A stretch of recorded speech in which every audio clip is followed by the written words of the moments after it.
Eh, Sekarang saya ingin berhipotesa dulu. Orang yang disebut mutawakil itu, dia berpikir enggak ketika merencanakan sesuatu? Dia ngitung enggak untuk memenuhi persyaratan-persyaratannya? Mikir enggak dia?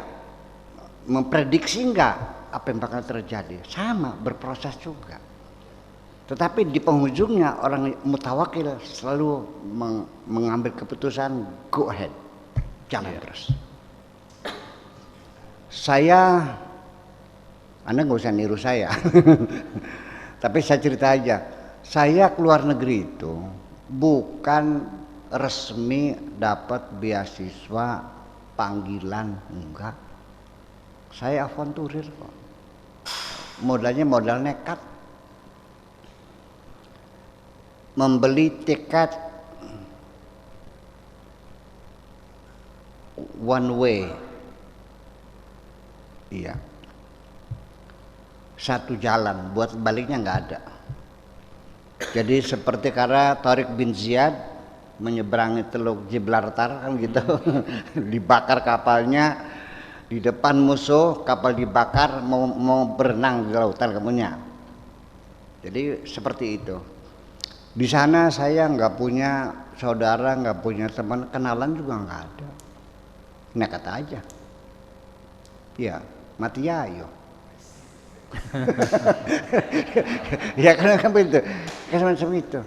Datang ke sana saya mencari beasiswa sampai nungguin menteri di kantornya kan gitu. Setiap pagi. Namanya menteri kan datangnya kan kadang-kadang. Ya bukan pegawai kan gitu kan. Jabatan politis semacam itu datang kadang-kadang juga menteri nggak pernah datang ke kantor. Ya kan gitu. Semua orang datang ke rumahnya. Kita nungguin gitu. Dah.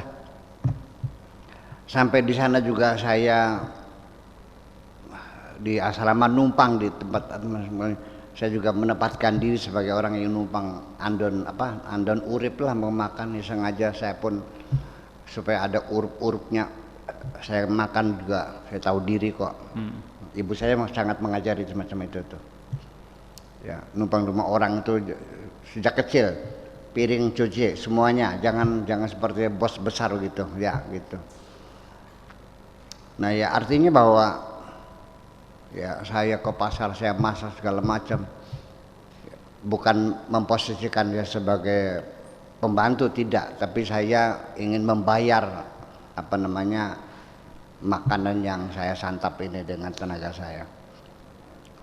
Sampai saya cerita ke Kiai Masyuri Syahid juga, saya pernah terdampar di rumahnya Kiai Masyuri Syahid mau ke Libya, terjadi clash, konflik dengan Mesir. Jadi kan bordernya kan ditutup, tank Bajam Lulu, nggak boleh masuk situ, nggak boleh, tutup.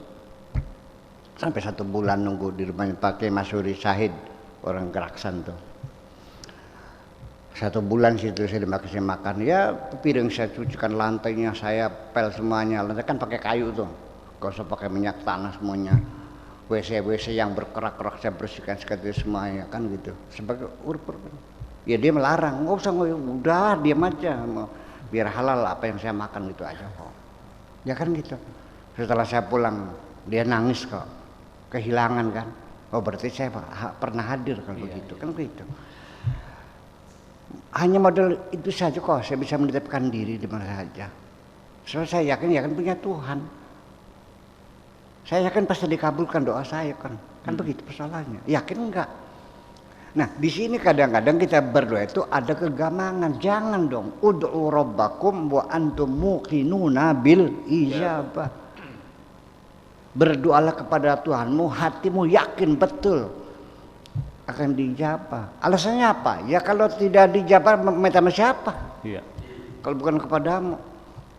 Ya, kalau pintu ini tidak kebuka, aku mengetuk pintu siapa lagi? Iya. Engkau melarang kan? Ya sudah. Enggak boleh mengetuk pintu orang lain kan? Ya udah sekarang. Kan kita persoalannya. Jadi artinya bahwa antara mikir nggak? Mikir. Kesulitan gimana? Saya juga mikir. Ya meriang-meriang ya ada. Ya jangan gitu. Nanti bagaimana kan gitu. Sampai di pesawat berjam-jam sampai 1 hari 1 malam sampai ke Saya satu harian sampai ke Idak itu saya nggak tidur, nggak bisa tidur kan kita nggak tahu apa yang terjadi, what next yang terjadi ya. Dan juga banyak kesulitan saya hadapi semuanya. Jadi artinya bahwa orang tawakal itu still yakin lah saya still yakin ya, oke yakin lah. Nah kalau tidak berhasil gimana ya, nggak ada masalah, tidak nggak bakal kecewa, ya udah nggak berhasil berarti bukan nasib saya kok, nggak ada masalah. Nah dengan praduga yang baik barangkali saya di Irak tidak berhasil, ya kan gitu.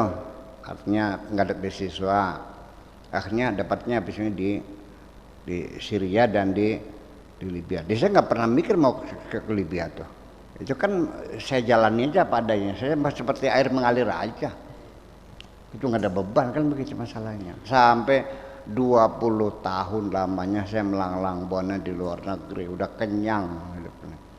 Coba kalau ngitung tinggal di luar negeri 20 tahun berapa biaya? Cukup banyak. Iya kan gitu. Nah, semacam itu. Jadi artinya bahwa orang tawakal itu masih ngitung, masih mempersiapkan diri, masih berhipotesa, masih memprediksi, masih semuanya. Tetapi semuanya itu dilakukan dengan santai, nggak ada kegamangan. Ya udah nggak ada masalah kok. Sampai akhirnya kalau mati juga siap, nggak ada masalah kok, mati silakan aja, nggak ada urusan kok. Ya semacam itu, kurang seberapa lagi. Jangan dikira orang tahu pasti berhasil. Ya iya, nah selesai itu omanya tawakal Allah fahuwa hasbuh. Itu artinya bahwa nanti pada akhirnya mah apakah orang tawakal kaya? Ya enggak juga sih. Ya kan? Nabi Yakub juga tawakal, makan juga susah. Nabi Sulaiman juga tawakal, Nabi Muhammad apa lagi? Kan seperti itu. Sayyidina Abu Bakar juga tawakal, matanya ditusuk orang. Sayyidina Utsman juga tawakal, matanya dibacok. Sayyidina Ali juga tawakal, matanya juga digebugin. Imam Syafi'i juga sama, tawakal juga matinya jadi digebugin orang. Abu Hanifah juga matinya diracun di kuburan. Jadi bagaimana akhiran kehidupan kematian dengan cara apa? Udah jangan berkomentar, mati satu sama, ketabrak, kena racun, kena corona. Iya, itu saja. Mana gue takut. Itu. Jadi tidak ada gampangan. Tidak ketakut. Kalau ketakut udah puncaknya ya. Gampang kan keraguan, gampang, bimbang. Itu kan di underbow daripada rasa takut. Intinya kan takut itu. Nah, tetapi Anda juga jangan merasa bahwa rasa takut itu menyiksa. Tidak. Takut itu juga sebagai insting bawaan. Sengaja setiap manusia diberi insting takut.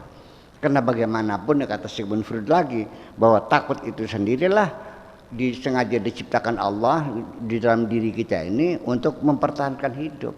Itu namanya insting survive. Ya, insting untuk mempertahankan hidup. Kalau Anda nggak punya rasa takut, ada macan nggak lari. Betul nggak? Iya. Kalau Anda nggak punya takut, ada gelombang tinggi tsunami, Anda nggak lari. Ya, jadi buat kita menghindar dari bahaya itu karena ada rasa takut itu. Nah, tetapi itu juga jangan berlebih-lebihan. Nah, kalau sudah berlebihan namanya fobia namanya.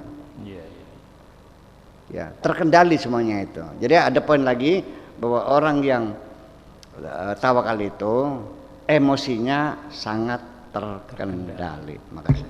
Ya. Dicatat oh ya.